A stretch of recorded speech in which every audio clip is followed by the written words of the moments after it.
Hello everyone, कैसे हैं आप सभी लोग। आई होप सारे लोग बढ़िया और शानदार होंगे, है ना। और आपकी तैयारी आई थिंक बहुत अच्छी चल रही होगी।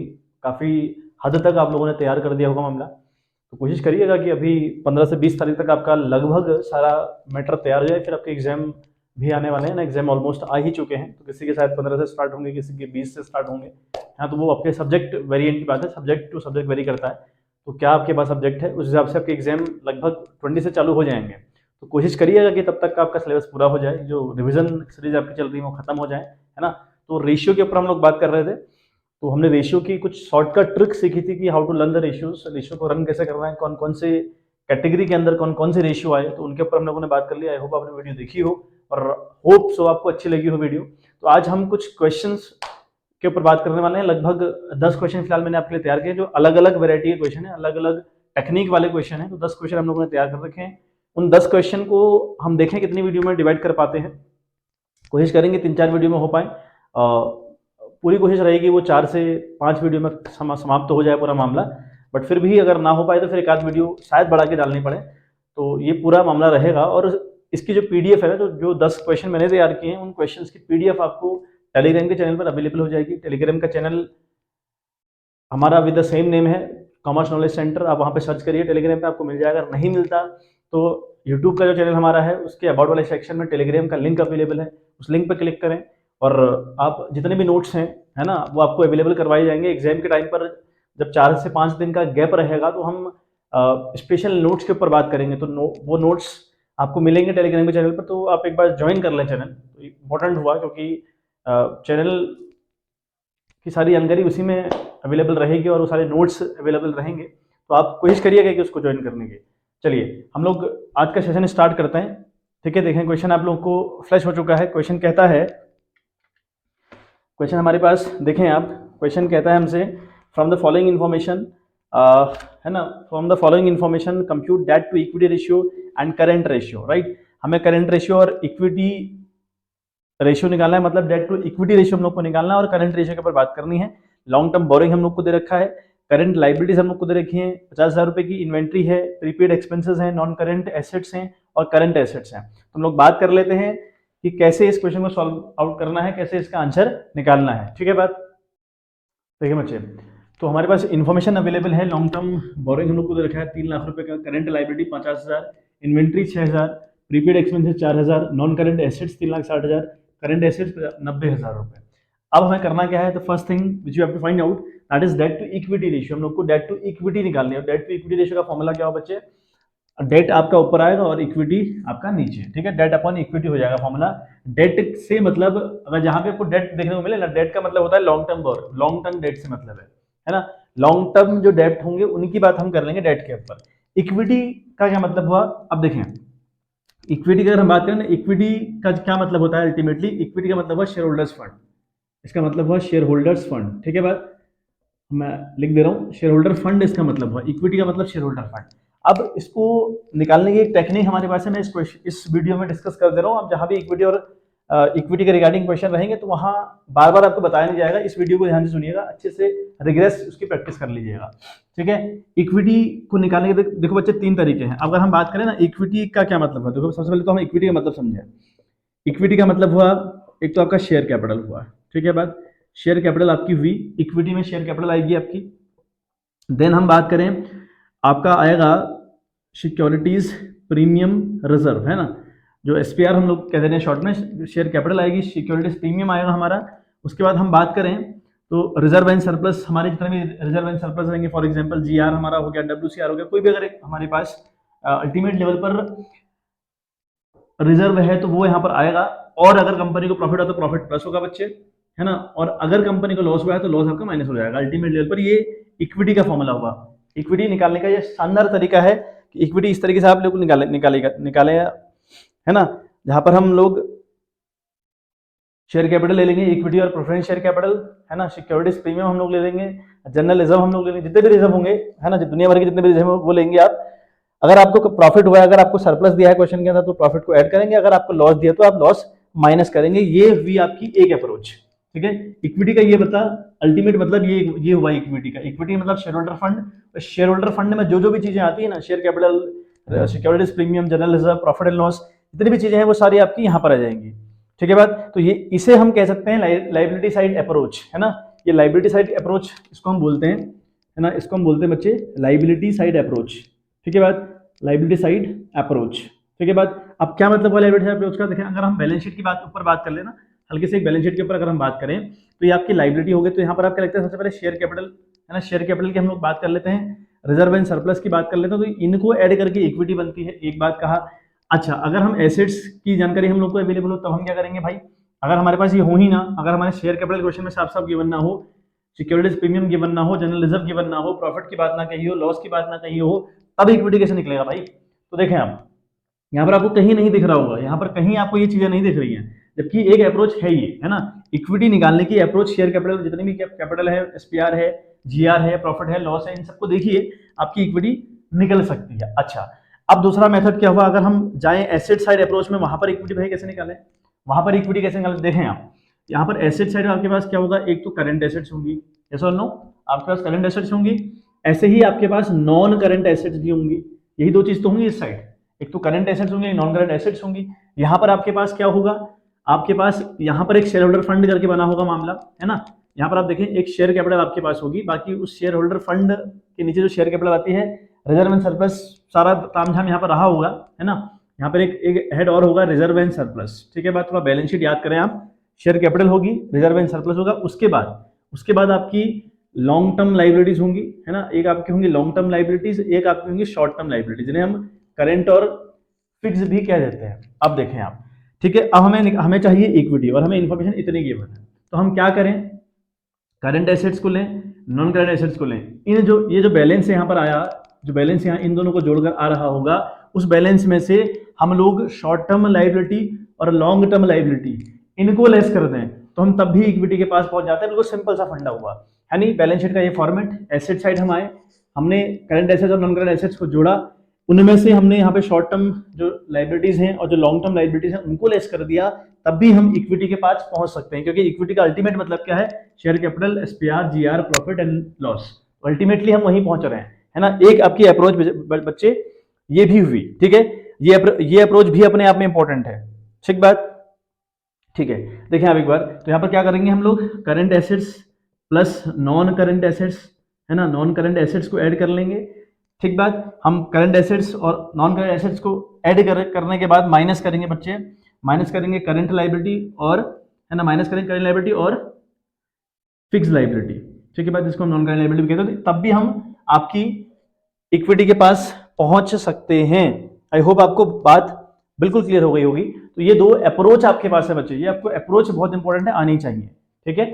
थोड़ा डीप बता के आपको समझाने की कोशिश करी। तो अब जहां पर भी इक्विटी आए, तो इक्विटी में आप देखें कि हमें लाइबिलिटी साइड अप्रोच से इक्विटी फाइंड आउट कर सकते हैं कि हम लोगों को इक्विटी निकालने के लिए लाइबिलिटी वाली जो साइड है उसकी अप्रोच लेनी पड़ेगी। तो आप वो देख लें, है ना, वो आप फंडा एक बार क्लियर कर लें अपना। चलिए, तो मैं इसे रफ कर दूं, जो कहानी हमारी थी वो फिलहाल समाप्त हुई, हमें आई होप समझ में आया होगा, है ना। बैलेंस शीट का आपको फॉर्मेट याद हो बच्चे, बैलेंस शीट का अगर फॉर्मेट याद है तो रेशियो के क्वेश्चन करना टफ नहीं है। आप सबसे पहले आपने एक मुद्दा जो इंपॉर्टेंट हुआ वो आपने करना है बच्चे, फॉर्मूले याद करने हैं, सबसे इंपॉर्टेंट है, अपने फॉर्मूले याद करने हैं अच्छे से। फॉर्मूले जो मैंने आपको इंपॉर्टेंट फॉर्मूले बताए कि भाई इन फॉर्मूलों को आप रट्टा मार लो, तो बेटा रट्टा मार लो, अच्छे से रट्टा मार लो। उसके बाद बैलेंस शीट के ऊपर कमांड बनाते जाए, मैं आपको बताते जाऊंगा टेक्निक, जैसे यहाँ पर आपको बताई गई कि भाई इक्विटी का मतलब क्या होता है, इक्विटी निकलते कैसे है ना। अच्छा, अब हम देखें डेट। डेट का मतलब मैंने आपसे कहा, डेट का मतलब हुआ लॉन्ग टर्म डेट से, डेट का मतलब हुआ लॉन्ग टर्म डेट, सिर्फ लॉन्ग टर्म वाली जो लाइबिलिटीज है उन्हीं को आप लेंगे। तो काउंट करें, ये लॉन्ग टर्म बोरोइंग है, एक लाइबिलिटी है long term borrowing, current liability यहां नहीं आती क्योंकि हम बात कर रहे हैं डेट की, मतलब लॉन्ग टर्म डेट की। तो लॉन्ग टर्म डेट तो आएगा, ये तो आएगा, करंट लाइबिलिटी नहीं आएगी। इन्वेंट्री एसेट्स है, प्रीपेड एसेट्स है, नॉन करंट एसेट एसेट्स है, करंट एसेट एसेट्स है भाई साहब।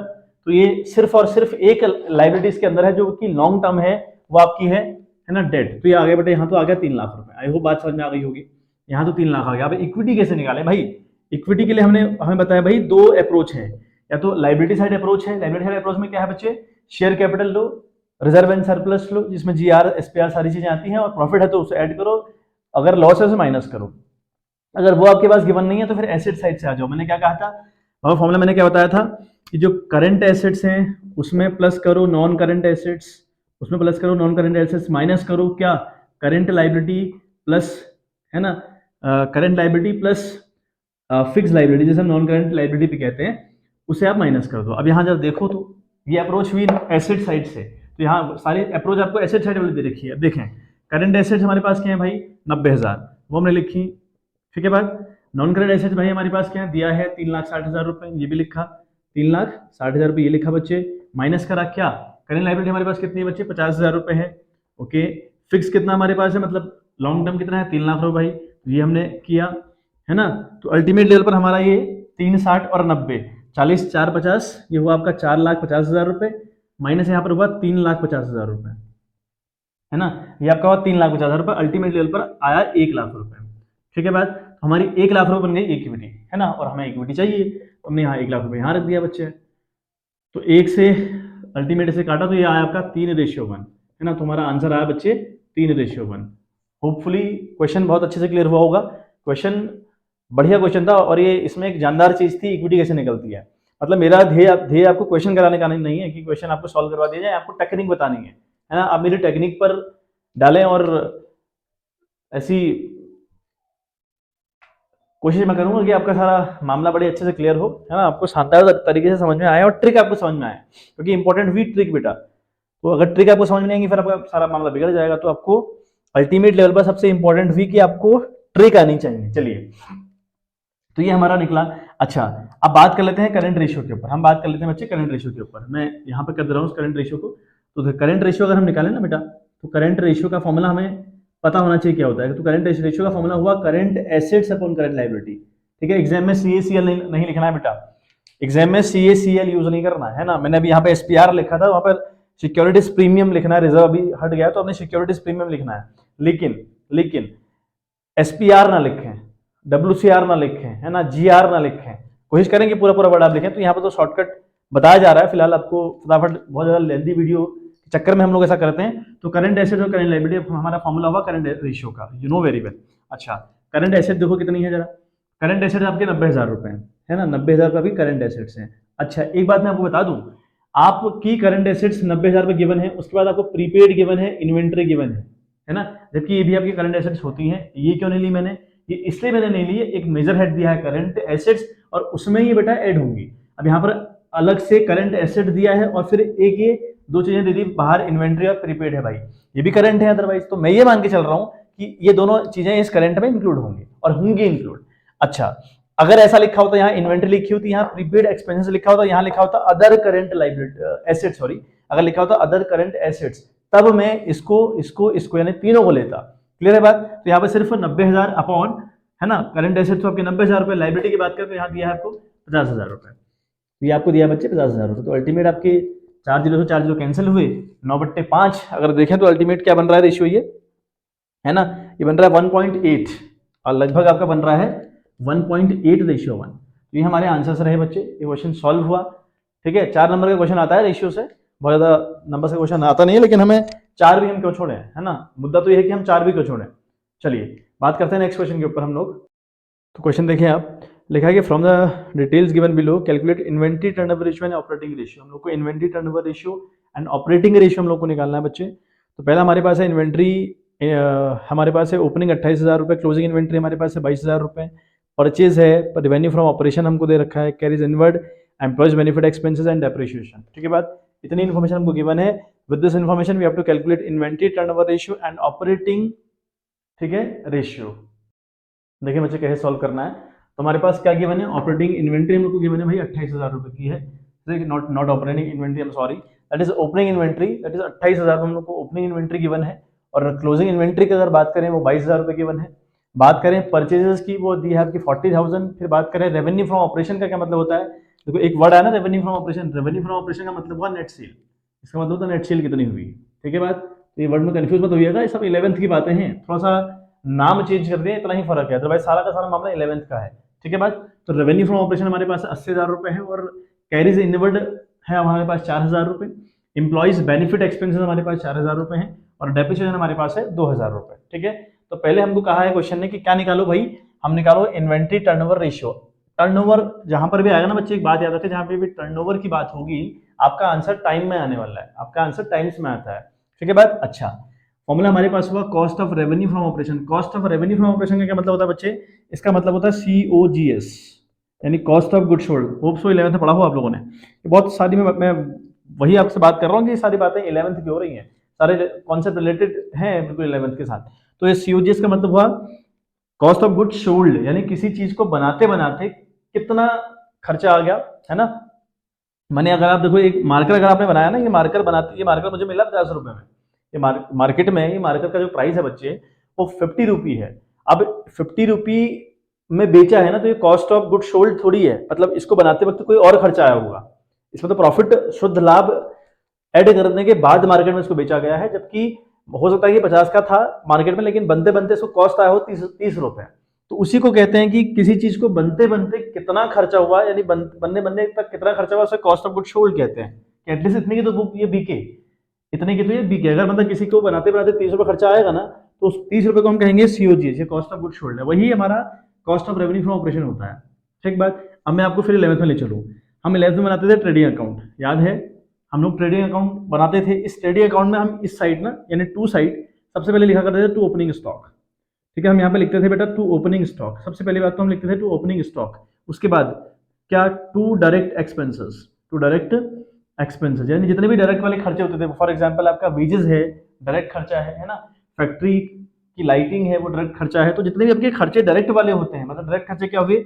आप अगर बना रहे हैं ना, बाइक आप बना रहे हैं, तो इस बाइक को बनाने में जो भी चीजें और जो भी लोग इन्वॉल्व हैं, जो भी चीजें और जो भी लोग इन्वॉल्व है, जैसे लोहा बिल्कुल डायरेक्टली इन्वॉल्व है ना। बात करें हम, फाइबर इन्वॉल्व है, लाइट इन्वॉल्व है, जितनी भी चीजें इसमें इन्वॉल्व है डायरेक्ट इसको बनाने में, वो डायरेक्ट खर्चे कहलाते हैं। और इतना डीप में जा नहीं सकता बच्चे, आपको पता होना चाहिए डायरेक्ट। अब 12th में आप एग्जाम देने आप जा रहे हैं तो पता होना चाहिए कि डायरेक्ट खर्चे क्या होते हैं, है ना।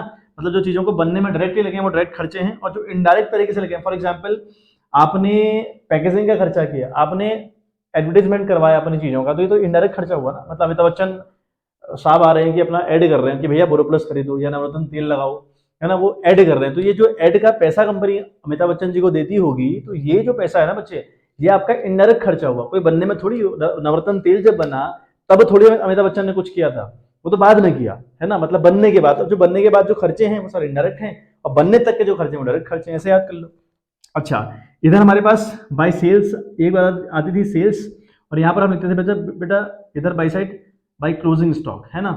यहाँ पर लिखते थे बाई क्लोजिंग स्टॉक। अच्छा, मैंने अमाउंट वाले कॉलम में लिख दिया, खतरनाक बात हो गई। चलिए खैर कोई बात नहीं। Opening stock to side direct खर्चा, यहाँ बाई क्लोजिंग स्टॉक। तो सेल्स का COGS से कोई मतलब नहीं है, सेल का COGS से मतलब नहीं है, इससे फिलहाल इससे मतलब नहीं है। हम COGS जब निकाल रहे हैं तो वहाँ सेल से मतलब नहीं है, हमें क्या से मतलब है? ओपनिंग स्टॉक और डायरेक्ट खर्चे, इन दोनों को प्लस करिए, उसमें से माइनस करिए क्लोजिंग स्टॉक को, तो यू विल गेट COGS। आप अपनी COGS निकाल लेंगे। ठीक बात। मतलब रेवेन्यू फ्रॉम ऑपरेशन है जो कॉस्ट है ना, मतलब जिसको हम cost of revenue from operation कह रहे हैं, वो आपकी निकल आएगी अगर आप ओपनिंग स्टॉक में डायरेक्ट खर्चे ऐड करें और आपकी क्लोजिंग इन्वेंट्री को या स्टॉक को, है ना, इन्वेंट्री और स्टॉक एक ही वर्ड हुआ, को लेस कर दें, तो आप पहुंच जाएंगे cost of revenue from operation के पास। आई होप इतनी बात तो क्लियर हुई होगी, है ना। चलिए अब हम बात करते हैं, हमारे पास cost of revenue from operation का मतलब हुआ, हमने कहा भाई COGS है। क्या है COGS में? ओपनिंग स्टॉक है। अच्छा, ओपनिंग स्टॉक हमारे पास कितने का भाई? भाई 28,000 रुपए का। तो ठीक है, एक तो ओपनिंग स्टॉक हो गया 28,000 रुपए, होपफुली समझ में आ रही होगी बात, है ना। इन्वेंट्री, ओपनिंग इन्वेंट्री का मतलब ओपनिंग स्टॉक, तो 28,000 रुपए आ रहा है। अच्छा, क्लोजिंग स्टॉक का तो बाद में भाई, क्लोजिंग स्टॉक तो हम माइनस करते हैं, तो इसे तो माइनस करेंगे। परचेज, क्या परचेज डायरेक्ट खर्चा है? बिल्कुल है भाई, परचेज डायरेक्ट खर्चा नहीं है। जब आप कोई चीज बनाएंगे ना, उसके लिए पहले रॉ मटेरियल तो खरीदेंगे, तो रॉ मटेरियल तो यूज हुए ना इसमें। जब ये मार्कर बनाया होगा तो रॉ मटेरियल तो यूज हुआ होगा, यानी परचेज भी आपका डायरेक्ट खर्चा है। तो परचेज का मतलब हुआ आपका कितना है बेटा? 40,000 हम लोग को गिवन है। चलिए, उसके बाद रेवेन्यू फ्रॉम ऑपरेशन का मतलब सेल्स है, तो सेल्स का तो कोई रोल है ही नहीं, COGS में सेल्स का रोल नहीं है। ठीक है, इस क्वेश्चन में कई बार सेल्स की हेल्प से हम COGS निकाल सकते हैं, लेकिन फिलहाल इस क्वेश्चन में कोई रिलेवेंट बात ये है नहीं। अच्छा, कैरिज इनवर्ड, कैरिज का मतलब भाड़ा देना। कब दिया? इनवर्ड, यानी कोई चीज आते वक्त आएगी कब? जब आप खरीदोगे, यानी आप जब परचेस करोगे तब आपको भाड़ा देना पड़ा। तो अगर खरीदते वक्त भाड़ा देना पड़ा तो डायरेक्ट खर्चा हुआ, तो ये भी आएगा बच्चे, तो 4,000 रुपये ये भी आएगा। ठीक है बात। चलिए अब बात करें एम्प्लॉयज बेनिफिट एक्सपेंसेस। तो एम्प्लॉयज बेनिफिट एक्सपेंसेस थे, क्या वो डायरेक्ट खर्चे हैं? नहीं भाई। एम्प्लॉयज आपके कौन लोग हैं? जो ऑफिशियल काम कर रहे हैं, आपका व्हाइट कलर वाले जो हैं, जो तनख्वाह ले रहे हैं अकाउंट के अंदर, है ना, वो एम्प्लॉयज कहलाते हैं ना। बाकी तो लेबर पार्टी है सारी, तो लेबर पार्टी तो डायरेक्टली इंक्लूड है, वो इन्वॉल्व है किसी चीज को बनाने में, फैक्ट्री में जो काम कर रहे हैं उनको तो वेजेस मिलता है ना। अभी एम्प्लॉयज बेनिफिट एक्सपेंसेस हमेशा मिला करते हैं जो व्हाइट कलर जॉब वाले होते हैं, जो मैनेजर बैठा हुआ है, अकाउंटेंट बैठा हुआ है, सीए बैठा हुआ है ना, ये सारी लोग एम्प्लॉयज बेनिफिट एक्सपेंसेस ले रहे हैं, तो इनका खर्चा इनडायरेक्ट खर्चा हुआ, डायरेक्ट खर्चा तो हुआ नहीं, हम तो सिर्फ डायरेक्ट खर्चा ढूंढ रहे हैं। Depreciation as well as it is also indirect खर्चा, तो ये भी नहीं आएगा। तो अल्टीमेट लेवल पर 28, 40 और 4, ठीक है, ये अल्टीमेट बातें आ रही हैं, ठीक है बात। अच्छा, माइनस मैंने कहा क्लोजिंग स्टॉक उसमें माइनस होता है ना। मैं यहाँ पे लिख दे रहा हूँ सीओजीएस कैसे हमारी निकल के आ रही है, सीओजीएस में लिख दे रहा हूँ इसको, माइनस क्लोजिंग स्टॉक है ना। अब क्लोजिंग स्टॉक भाई हमारे पास कितना है, क्लोजिंग स्टॉक देखें 22,000 रुपये है हमारे पास, क्लोजिंग स्टॉक है बच्चे 22,000 रुपये। तो अल्टीमेट अगर आप करेंगे ना 50,000 रुपये आएगा, अल्टीमेट अगर आप करेंगे तो मैं इसको यहाँ सॉल्व कर रहा हूँ, 50,000 रुपये आपका ही आएगा। मतलब जो हमारा cost of revenue from operation है बच्चे, वो तो 50,000 रुपये हमारा आ रहा है। 28 + 40 + 4 जोड़े आप देख लें कितना आ रहा है ना। 40 2 60 68 4 72 में से 22 के तो 50 आ रहा है बच्चे, बिल्कुल ठीक है। और एवरेज इन्वेंट्री का क्या मतलब है, देखो एवरेज इन्वेंट्री की अगर हम बात करें ना बच्चे, अगर हम बात करें, ये तुम्हारा 50,000 रुपये आ रहा था, एवरेज इन्वेंट्री की अगर हम बात करें तो एवरेज इन्वेंट्री का मतलब हुआ ओपनिंग, है ना, इसका मतलब हुआ ओपनिंग इन्वेंट्री यानी स्टॉक को जोड़िए प्लस क्लोजिंग स्टॉक को जोड़िए यानी इन्वेंट्री को जोड़िए, है ना, और बट्टे 2 कर दीजिए, ठीक है बात। ओपनिंग इन्वेंट्री ली, क्लोजिंग इन्वेंट्री ली और बट्टे हमने 2 कर दिया। अच्छा, हमारी ओपनिंग इन्वेंट्री देखें बच्चे कितनी है, ओपनिंग है 28,000 रुपये, ठीक है बात, प्लस क्लोजिंग हमारे पास कितनी है बच्चे आपके 22,000 रुपये है ना। अल्टीमेट लेवल पर 28 और ये देखें 28 + 2 ये आपका हुआ 2, यहाँ 30 2 50 और 50/2 यानी अल्टीमेट लेवल पर अगर 50,000 बट्टे 2 आएगा तो ये आएगा बेटा 25,000 रुपये, है ना। तो आपकी एवरेज इन्वेंट्री आई 25,000 रुपये। एवरेज का मतलब ओपनिंग और क्लोजिंग को जोड़ना है और उसको 2 से डिवाइड कर देना है, तो यहाँ पर हमारा आया 25,000 रुपये, ठीक है बात। अच्छा, 25 से अगर एक कट आउट करें तो ये आएगा 2, है ना। आपका आंसर मैंने कहा था टाइम्स में आएगा, तो आया आंसर आपका 2 टाइम्स, ठीक है बात। आई होप क्वेश्चन क्लियर हुआ हो। बस आप फंडे सीखते जाइए बेटा, फंडे इंपॉर्टेंट है ना। जैसे सीओजीएस और cost of revenue from operation का मैंने रिलेशन बताया आपको, ये इंपॉर्टेंट था। बाकी क्वेश्चन तो खैर आप लगा लेंगे देख के कहीं से भी, लेकिन ये ट्रिक आपको आनी चाहिए, क्योंकि जिस फिगर के क्वेश्चन मैं करा रहा हूँ होप सो वो क्वेश्चन बिल्कुल सेम फिगर के साथ थोड़ी आएंगे, है ना। तो आपने ये बिल्कुल ध्यान रखना कि आपको टेक्निक पता चले। जब मैं आपको क्वेश्चन कर रहा हूँ टेक्निक बताते जा रहा हूँ, तो टेक्निक अपने आप बहुत इंपॉर्टेंट, टेक्निक के ऊपर ध्यान दीजिएगा। चलिए अगला हमने इसमें से निकालना बेटा, हमने ये तो निकाल दिया, है ना। यहाँ पर अब है ऑपरेटिंग रेशियो भी निकालना है, तो ऑपरेटिंग रेशियो के ऊपर भी बात कर लेते हैं क्या होगा। चलिए चलें, तो ऑपरेटिंग रेशियो का मतलब होता है ना, ऑपरेटिंग का मतलब होता है revenue, sorry cost of revenue from operation, मतलब सीओजीएस में शॉर्ट लिख रहा हूँ, ठीक है। सीओजीएस मतलब revenue from operation, cost of good sold, है ना।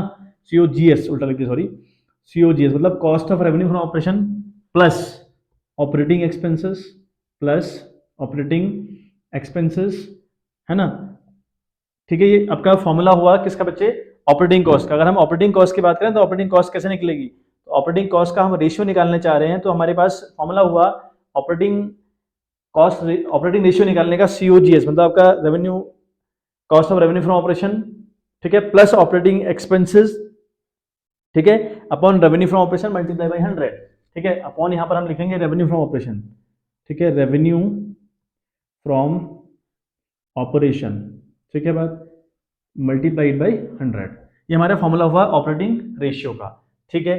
सीओजीएस का मैंने मतलब बताया था बच्चे, सीओजीएस का मतलब है बच्चे cost of revenue from operation, मतलब बनते बनते कितना खर्चा आया। ऑपरेटिंग एक्सपेंसेस क्या हुआ इसके ऊपर बात कर लेंगे, इसकी टेक्निक पता करने की हम डिस्कस कर लेंगे कि हमें ऑपरेटिंग एक्सपेंसेस पता कैसे करने में, कैसे बचाने की, ऑपरेटिंग खर्चा है कि नहीं है। ऐसे ही बात रेवेन्यू फ्रॉम ऑपरेशन की कर ले, रेवेन्यू फ्रॉम ऑपरेशन का मतलब नेट सेल होता है, जो कि हमें साफ साफ क्वेश्चन में गिवन है बच्चे, यहाँ पे गिवन है में 80,000 रुपये, तो यहाँ तो कोई दिक्कत परेशानी है ही नहीं, है ना। हमें अपॉन में तो 80,000 रुपये दिया है साफ, बिल्कुल कोई दिक्कत परेशानी है नहीं। हमें पता करना है सीओजीएस कितनी है, वो भी हमको पता है भाई, हमारी सीओजीएस आई थी 50,000 रुपये आई थी। सीओजीएस का मतलब हुआ cost of revenue from operation, हमको दे रखा है 50,000 रुपये, मतलब हमने निकाला था। अच्छा, अब हमें एक नया बढ़ाया ऑपरेटिंग एक्सपेंसेस, है ना। तो ऑपरेटिंग एक्सपेंसेस का अगर हमें मतलब जानना चाहें तो देखो इसमें 2 कैटेगरीज आती हैं। ऑपरेटिंग खर्चों में 2 कैटेगरी आती हैं, क्या क्या खर्चे याद करने हैं, एक है आपके सेलिंग एक्सपेंसेस, है ना, सेलिंग एंड डिस्ट्रीब्यूशन एक्सपेंसेस कर ले हम, एंड डिस्ट्रीब्यूशन एक्सपेंसेस, है ना, डिस्ट्रीब्यूशन एक्सपेंसेस, ठीक है बात।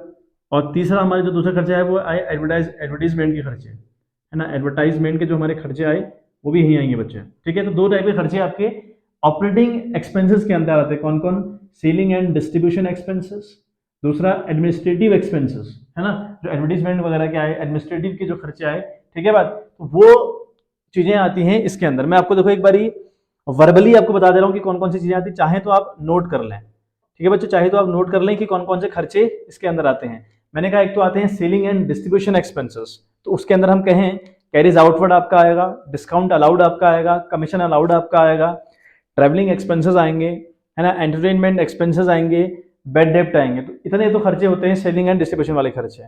फिर हम बात करें ऑफिस एंड एडमिनिस्ट्रेटिव, मतलब जो मैंने लिखा है, जो एडवर्टाइजमेंट का लिखा है, मतलब उसको हम एडमिनिस्ट्रेटिव खर्चा अगर माने तो उसके अंदर आते हैं आपके salaries and wages, rent, rates and taxes, repairs, insurance, printing and stationery, water and electricity, postage and telegram, staff welfare expenses. जैसे यहाँ पे स्टाफ वेलफेयर एक्सपेंसेस यहाँ पर एक आया देखो, एम्प्लॉइज बेनिफिट एक्सपेंसेस, इसे कहते हैं स्टाफ वेलफेयर एक्सपेंसेस। तो जो अपने एम्प्लॉइज के लिए आप जो खर्चे कर रहे होंगे उनको हम स्टाफ वेलफेयर एक्सपेंसेस कहते हैं।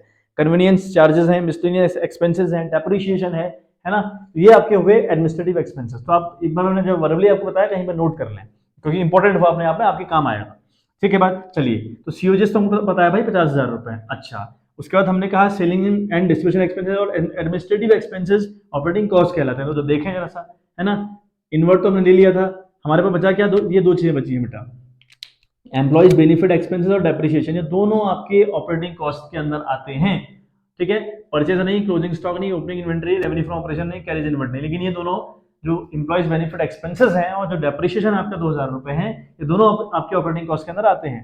50,000 रुपए ये हुए, प्लस 4 हमने किए तो आपके आए 54,000 रुपए, और प्लस 2 और किए, तुम्हारे पास कितना है बच्चे, 54 तो 56,000 रुपए आई थिंक आना चाहिए इसमें, है ना, ठीक है बात।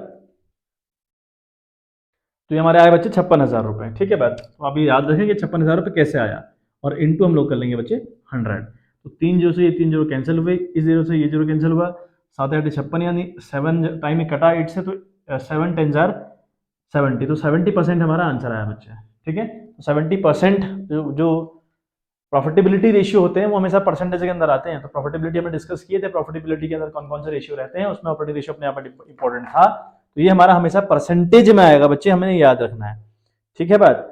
तो होप सो आपको ये बातें आज की क्लियर हुई हो। 2 क्वेश्चन हमने इस वीडियो के अंदर लिए थे, ठीक है। बाकी देखेंगे 10 क्वेश्चन हमारे पास हैं, उनमें देखें हम कितनी वीडियोस हमको लगती हैं। तो थोड़ा डीप हमें जाना पड़ेगा कुछ सीरीज तक, उसके बाद फिर हम जहाँ पर प्रैक्टिस करते करते परफेक्ट हो जाएंगे, फिर हम थोड़ा सा स्लो डिस्कस करेंगे, कम डिस्कस करेंगे, है ना।